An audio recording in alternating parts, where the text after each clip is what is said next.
Hello, beautiful people. Welcome to Nectar, Sex and Soul. I'm your host, Soraya Leonora, and I'm a holistic sex and relationship coach. This is a chance for us to get intimate, to reach far into the mystical, magical, erotic, tender, inspiring, vital, primordial depths of what it is to be human, what it is to express and inhabit these amazing bodies fully, and what it is to make love to the divine in everything we do. We'll be penetrating deeply into the nectar of what it is to be alive and turned on by life, how to transmute pain and hardship into pleasure and medicine, how to embody the union of polarities, including sex and spirit, and how to love every piece of ourselves wholeheartedly. This is a space where we don't just talk about the act of sex, but rather how sexual energy permeates every area of our lives as the seed of creation and the source from which we all came. Exploring sexuality in this way not only takes our sex lives to the next level, but is a catalyst for a life that turns us on in each and every moment, not just in the bedroom. Within you stirs a sexual vitality that is capable of so much more than you could possibly imagine. This is what we explore on Nectar, Sex, and Soul. Thanks for coming to play.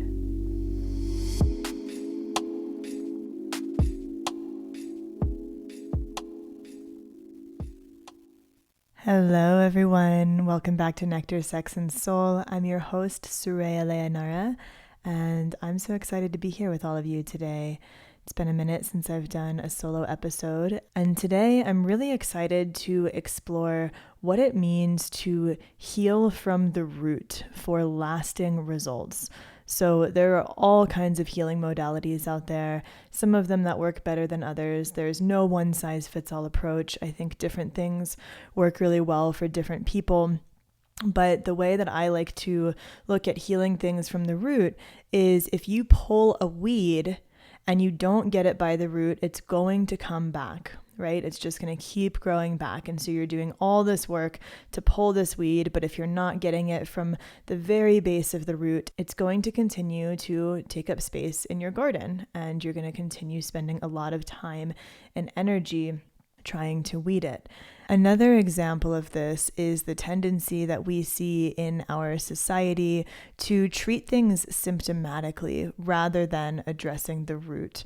So I've been on my own healing journey for over half my life, working through chronic illness, and I have found that any allopathic doctor that I've gone to, and this is not to say that there aren't any Western medicine doctors who look at the system as a whole, but typically they do not. And so any allopathic doctor that I've gone to has been trying to treat symptoms. And when you stuff down one symptom, it kind of becomes like a whack-a-mole game where then another symptom pops up and you have to treat that. And maybe the medications that they're putting you on can cause new symptoms to arise.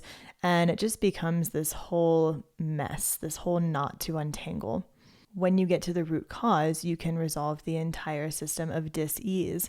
A symptom is just your body's way of communicating with you that something is off, that something is out of balance, that needs to be addressed. This is our body's way of talking. So we look at the symptom as the thing that's wrong, but that's actually your body's way of communicating that there's something deeper underlying. There's something in your life, in your diet, in your body, something that is out of balance. So I'm always digging for the why. What is at the root of this, and how do we heal it from the root? And this can feel really inconvenient. A lot of people want to say, just give me a magic pill and let's make it go away. But that's not going to resolve the root, and eventually that root issue will flare up and create other problems down the road. So for example, my dad was having an issue with kidney stones, and I started talking with him, hey, let's unpack this. Let's see what's at the root here. Is it something in your diet? Are you getting too many oxalates? What's causing these kidney stones in your body? And he said, oh no, you know what it was, is that the dosage of my kidney medication was too low. So my doctor just increased it and we're all good now. Everything's fine. So, we have to be willing to look for the root. It has to be something that we want to investigate. We can't force anyone to. And ultimately, not addressing the root and just stuffing down those symptoms with the pill is probably going to create more symptoms. There's a reason that my dad needed that kidney medication in the first place that was going unaddressed. And because it was going unaddressed, it continued to flare up as kidney stones. And there are all kinds of things you can do to address the root of it. And often it is something to do with the diet. Some things absolutely are genetic, but if we're not looking at the root, we're actually creating a lot more work for our body. We are stuffing down its communication, and we're probably going to have to deal with long-term effects associated with ignoring what is actually underlying all these symptoms that the body is trying to communicate to us through. So in a lot of situations, we're not really trying to get rid of something, but rather integrate it. Everything has its rightful place. So actually, a lot of the weeds that we get frustrated with in our gardens are highly medicinal, like dandelion. Dandelion serves many amazing purposes, but we don't want it taking over our whole garden. So we need to put it in its right place. We need to be in right relationship with it in a way that it's not taking over the whole garden. When it comes to some sort of trauma or shadow within ourselves, we're not trying to banish it. We're not trying to outcast it. We want to bring it in and give it a seat at the table. And until we do that, it's often going to be running the show from behind the scenes. So I'm going to talk about why that happens in today's episode and how we can resolve that. So the problem with a lot of healing and therapeutic modalities is that they are working from only the conscious mind, the cerebral realm, and they're not getting down to the unconscious and embodied level, which is where these unconscious habits and patterns live. Any of these deeply rooted issues that are running the show from behind the scenes are rooted in our unconscious mind and in our body. So I'm going to unpack a little bit about how the conscious mind and the unconscious mind work. So the conscious mind is the parts of ourselves that we're aware of, and it's kind of just like the tip of the iceberg, and underneath we have the unconscious mind, and the unconscious mind and the body are kind of one and the same. We can use the body as a map to the unconscious mind, and the body stores all the memories that the unconscious mind cannot remember. So we may think that a certain blockage or belief system that we have is rooted in a particular trauma that maybe we remember, or we might have no idea where it comes from, or we might be totally unaware that this pattern is even playing out within us. It might be something that other people see within us that we can't see within ourselves. And sometimes the root of that trauma could be something that the mind does not remember at all. It could have even happened before our conscious mind and our memory were fully developed, when we were little kids and we didn't have the same sense of self and rationality that we have now. But the body carries the imprint of that negative experience. And sometimes the experience that's actually at the root of it is not nearly as traumatic as some of the other memories we have that have stemmed from that same initial trauma or experience that imprinted us with this pattern. And the memories that we consciously remember are often those that have continued to stem from this pattern. So when we experience a trauma, it will imprint us with a pattern that continues to arise and present as a similar energy to that trauma because it's coming up to be healed. So let's say you have a fear of messing up and being judged for it. And maybe you have all kinds of memories of when that happened, and some of them might be very traumatic, some of them might have just been very uncomfortable or painful, and perhaps the memory that actually started that was something seemingly trivial now from the perspective of your adult conscious mind. Like maybe you dropped your ice cream cone on the ground when you were 1.5 years old and somebody got annoyed with you or laughed at you or pointed at you and made fun of you or gave you some sort of look of disgust or frustration or whatever. At that time, you did not have the rational mind and the sense of self to unpack that that doesn't actually make you a bad person, that you didn't do anything terribly wrong. But at the time, it probably felt like a big deal. Your ice cream cone is now on the ground. You're getting this look, this kind of feedback from somebody around you that doesn't feel good in the body. And so you end up internalizing it. And you start to worry that if you mess something up, you're going to be judged or made fun of or ridiculed. And that pattern continues to arise within your life through different circumstances so that it can continue coming up to be healed. So sometimes we don't remember what the root is, and sometimes we do. But the body always remembers. There's an amazing book called The Body Keeps the Score. I can't remember the author's name right now, but it's a great book on trauma that speaks in much more detail to how the body remembers everything. So it can be really helpful to go back to the past through the window of the body as a window to the unconscious mind. So rather than just talking about, what happened in your childhood that you think contributed to this pattern, we can actually work with the body as a map, as a doorway that is holding all of these stored imprints and stuck energy, and we can release them from the body and unconscious level so that they can be integrated back into our being and stop running the show from behind the scenes. So another important thing to understand about the conscious and unconscious mind is that for every conscious desire, there is an equal and opposite unconscious desire. So while we may think, I want to have a healthy relationship, there could be all kinds of unconscious reasons that we are trying to sabotage having that healthy relationship. And our nervous system may not be equipped to hold the energy of that healthy relationship. We might not have the capacity to really be with something that feels so good, especially if we are comfortable and familiar with having a situation where we feel used, abused, unlovable, unworthy, whatever these patterns are that we've had for a long time, they can feel like this comfort cloak that we're actually unconsciously attached to without realizing it. So I'm a huge fan of Carl Jung's breakdown of the unconscious and the shadow and all of this. And one of my favorite quotes by him is, "Until you make the unconscious conscious, it will rule your life and you will call it fate." And he also says that one does not become enlightened by imagining figures of light, but by making the darkness conscious.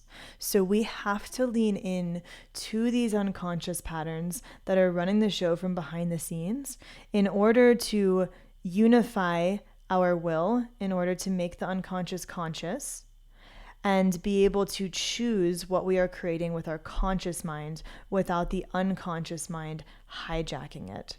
So, for example, your conscious mind might think that it wants a healthy relationship, but your unconscious mind might feel unlovable, might have a fear of getting your heart broken, might be afraid of letting go of the drama of not being able to have the kind of love that you want, might be afraid of losing the love once you finally find it. There could be so many things going on in the unconscious that are hijacking your conscious desire to have a relationship. So when we start digging into this and we reveal what's going on here underneath, we can start to play a more conscious role in what we are creating in our lives, because we're always creating, and oftentimes we're creating from our unconscious belief systems and patterns without realizing we're doing it. So one of the ways that we access these unconscious patterns is through learning the somatic language of the body. Like I said, working with the body as a map to those unconscious blockages, because the body remembers all of it. And then we work with rewiring these patterns, which requires breath, embodiment practices, working with our emotions, with our five senses. We need to work with the things that the body can feel so that we are dropping down below the conscious mind and into the conscious mind. And our emotions are energy in motion, and they carry incredible messages for us. So we can learn how to tune in with an emotion and then drop in deeper to ask the body what that's here to tell us. And we can start to unpack these sensations that we might feel. So maybe we have anxiety or tension that comes up in a certain part of our life.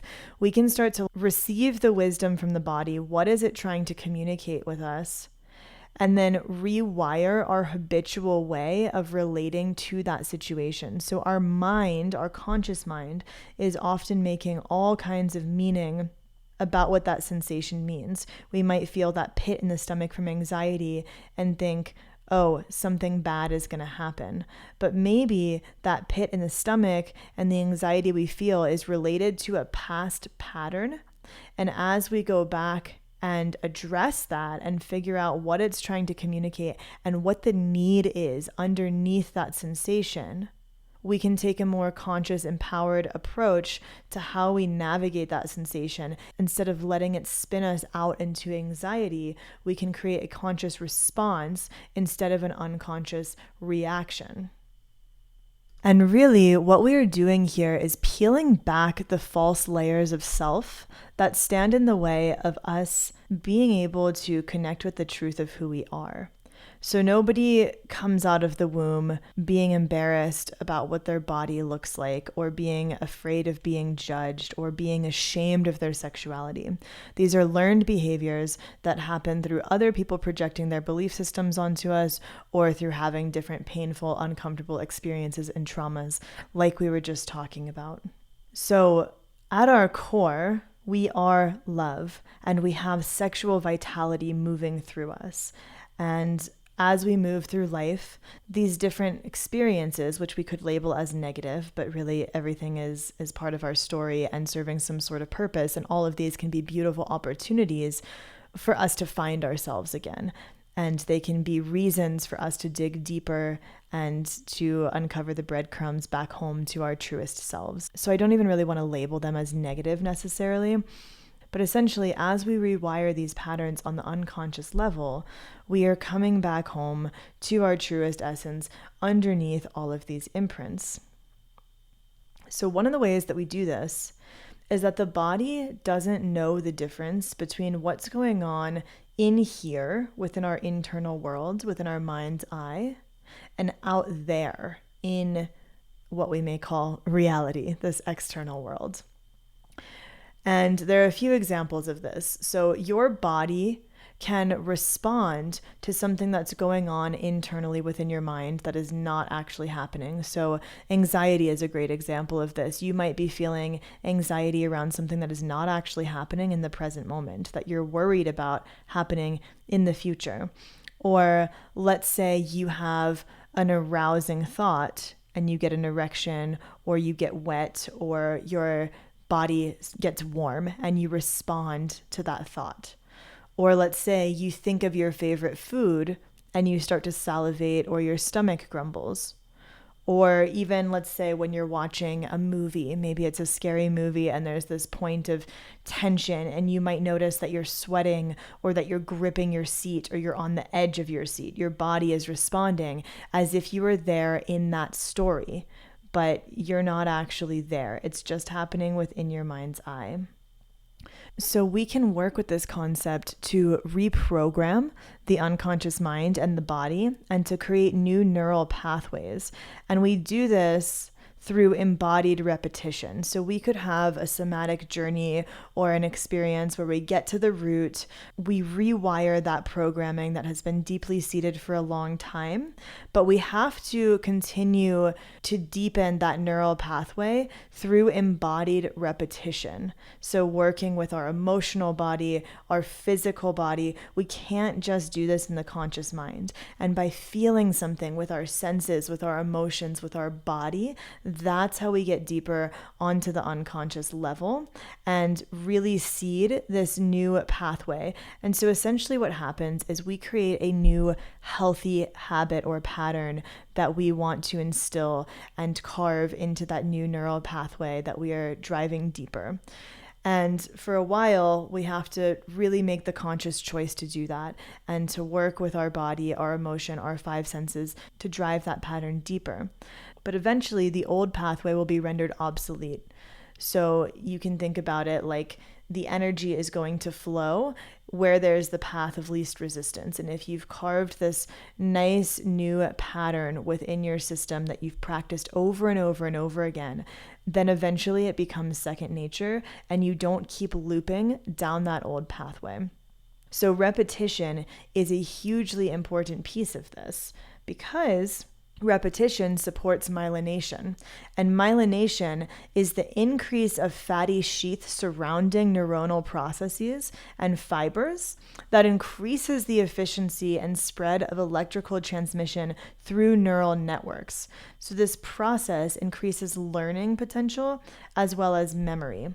And when new signals fire repeatedly along axons, connections between neurons strengthen, making them easier to fire in the same pattern in the future. And the myelin sheath grows faster if you practice daily. So this applies to anything, whether we are working with rewiring a pattern within ourselves, or learning a new instrument, or learning a new movement form, or learning a language. More frequent practice for, let's say, 30 minutes a day is better than rare practice a couple times a week for an hour.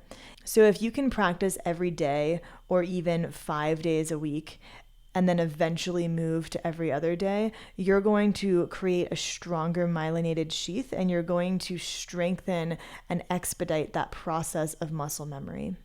Another way that we can reach the unconscious through the body and reprogram things from the root is through orgasmic states. We are in a highly programmable state when we are in an ecstatic, orgasmic, sexually aroused state. And this can happen for better or worse, right? So I think most people have had a painful sexual experience that really imprinted them in a negative way, that has created some sort of blockage of flow of energy or shutdown or anxiety that continues to self-perpetuate. So this could be a sexual trauma. It could be something like maybe you came too soon and you were embarrassed, or your lover was upset with you for it. Or perhaps you had any other experience where you felt inadequate or judged or violated in any way. All of these kinds of experiences can imprint us negatively, especially if we were in a place where there was a lot of sexual energy flowing, and especially if we were in an orgasmic state. So if you were, let's say, in the process of coming and your partner is in that moment getting mad at you or telling you not to come, or you feel their frustration, that is going to imprint you on a much deeper level. It's making its way into the unconscious and into the body. And that can continue to self-perpetuate a pattern of anxiety and continuing to come sooner than you would like because you have that fear of it happening again. But we can also use this in a positive way to create transformation intentionally. So we can also imprint ourselves with positive affirmations and beautiful healing thoughts that, in the same way as the negative experiences, can reach down to that deeper embodied level. So one of the reasons that affirmations often don't really work is because they're not getting to the unconscious mind. They're just operating within the conscious realm, and so they don't get to that deeper level. When we are in this sexually open orgasmic space, we get to plant those seeds much deeper, and they're going to have a much more impactful effect. So I work with these tools to help people rewire all kinds of patterning they have, whether that's connected to their sexuality, how they express their emotions, how they communicate, how they relate to their sense of self-worth, empowerment, self-love, purpose, relationship with money. This work can truly touch every area of our life. And I work with all kinds of people, regardless of their relationship status, their age, their sexual orientation, in a holistic, multifaceted way that touches on all these different areas of life and weaves them together, because truly they cannot be separated. So issues that we're having in the bedroom cannot be isolated to the bedroom. They are always connected to some other part of our lives. And I talked about this a lot in my episode about sexual dysfunctions as a mirror and messenger. So that's a great episode to go listen to if you haven't heard that one already. And so even though I call this holistic sex and relationship coaching, it really does reach into every area of your life. And as we start working with one area, you'll see it ripple out to other areas of your life in really profound ways. And because we're working on a deeply embodied, somatic, unconscious level, we have these long-lasting results that create profound shifts. So I have had multiple clients express things after a session like, wow, this was more potent, this was more impactful, this was more profound than a decade of therapy or than an ayahuasca ceremony. They've been blown away by how much can be accomplished in one session because we're getting right to the root. And we're integrating that on a cellular level. And integration is key for making sure that the effects of our work together really stick. So you could go to a guitar class and practice while you're in that session. But if you don't practice at home, you're not going to integrate what you learned. It's the same thing with this work. I always offer practices to continue integrating what we do in our time together. And that's the real nectar. How you repattern your life is directly connected to, are you folding these practices in and working with this intentionally and consistently to carve those new neural pathways for long-lasting results. And my goal is always to offer my clients plenty of practical tools so that they are empowered to continue working with what they've learned with me beyond our time together. I really see our time together as being the beginning of a journey that will be continued long after we're done working together. And you really have those tools to put in your own toolbox that you can continue working with time and time again as needed. But again, a lot of this stuff starts to become much more second nature the more you work with it. So I work with all kinds of practices with my clients, like breath work, lots of different embodiment practices, meditation, parts work, which is essentially where we are breaking down the different parts of ourselves and how they interrelate to make up the whole of who we are. I work with polarity practices through the Tantric and Taoist lens, as well as a lot of Tantric and Taoist philosophy, and I work with sacred sexuality practices as well. I also work with a lot of people around people-pleasing tendencies and cultivating healthy boundaries and embodying your authentic expression, because that's something so many people have become afraid to do, or they've lost touch with how to express from their authentic core.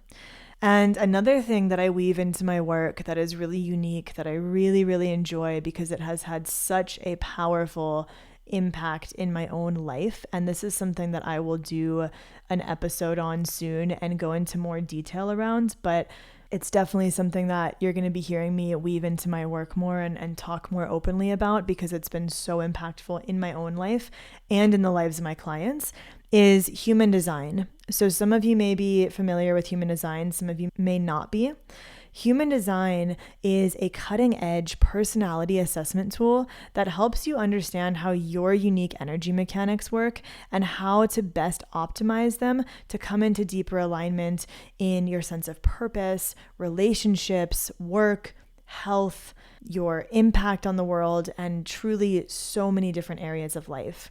And it's a synthesis of Eastern and Western astrology, the Hindu chakra system, the Judaic Kabbalah, the Chinese I Ching, and quantum physics. It's an incredibly beautiful and complex and accurate system. And each person has a unique chart that helps me to even more personally tailor our work to each individual, because the work I do is not at all a one-size-fits-all approach. And so with each client, we are co-creating the journey of working together, and it's completely personally tailored to your needs and desires and the way that you work as an individual. And I've found human design to be a profoundly helpful tool in increasing the efficiency and effectiveness of getting to the root and offering insight that applies to you as an individual rather than what worked for me or what worked for another client. It's very specifically personally tailored. And this is also an incredible system to look at relationship compatibility and help couples and families dial in more aligned ways of relating with each other that allow each person to feel really seen and understood, and to learn the language of the people that we love, because we all have a different way of expressing. We have different ways of giving and receiving love. We have different ways that we do things in the world. And so not everybody does want to be treated in the way that we want to be treated. There's that golden rule of treat others the way you want to be treated. But the platinum rule is treat others how they want to be treated. And so something that might mean a lot to you might not mean a lot to somebody else. And just because they don't express love in that way doesn't mean they don't love you. It doesn't mean they were careless. It just means they have a different way of expressing love. And so if we understand how the people in our lives work as individuals, we have this personalized roadmap as to how to show up to best love them and help them to feel seen, heard, and loved in the ways that really matter to them. So if anything that we've talked about today, or really in the entirety of my whole podcast, has piqued your interest, I have a really awesome upcoming opportunity to dive deeper into this work for free. I'm going to be offering a free event in the coming weeks, and I'm also going to be offering a la carte human design readings. And to start, those will be at a very discounted rate. So if you want to be the first to know about the upcoming free event where we get to dive a lot deeper into what I've been talking about through the entirety of this podcast, and if you want to be one of the first people who has access to those limited a la carte human design readings at a discounted rate, go ahead and pop your details into the link below, sign up for my email list, and you'll be the first to know when all of this is happening. Space is going to be limited for that free event, and I'm only going to be offering a limited amount of a la carte readings, and the first ones will be at a very discounted rate. So definitely stay in touch. You can follow the link below to stay in the loop, and I'm really excited to dive deeper with you all. As always, one of the biggest ways that you can show your gratitude if you appreciate this podcast is to share it with someone you love. And please leave a rating or review. It really helps spread the word and is a really beautiful way to reciprocate. I hope today's episode resonated with you. I hope it supports you on your journey, and I look forward to seeing you in the next episode. Have a beautiful day. Ciao. Thank you so much for dropping into Nectar, Sex, and Soul with me today. It's been a pleasure to connect with you. If this episode lit you up or illuminated something impactful for you in some way, I invite you to subscribe, leave a review, and share it with someone you feel would love to hear it. To learn more about my work, check out SorayaLeonara.com, sign up for my newsletter, and follow me on Instagram and YouTube, where I share tons of free content, special offers, and ensure you're the first to know about my new offerings. I offer private coaching as well as courses, workshops, and retreats, so be sure to stay in touch if you'd like to go deeper together. Thank you, loves. Have a gorgeous day. Ciao.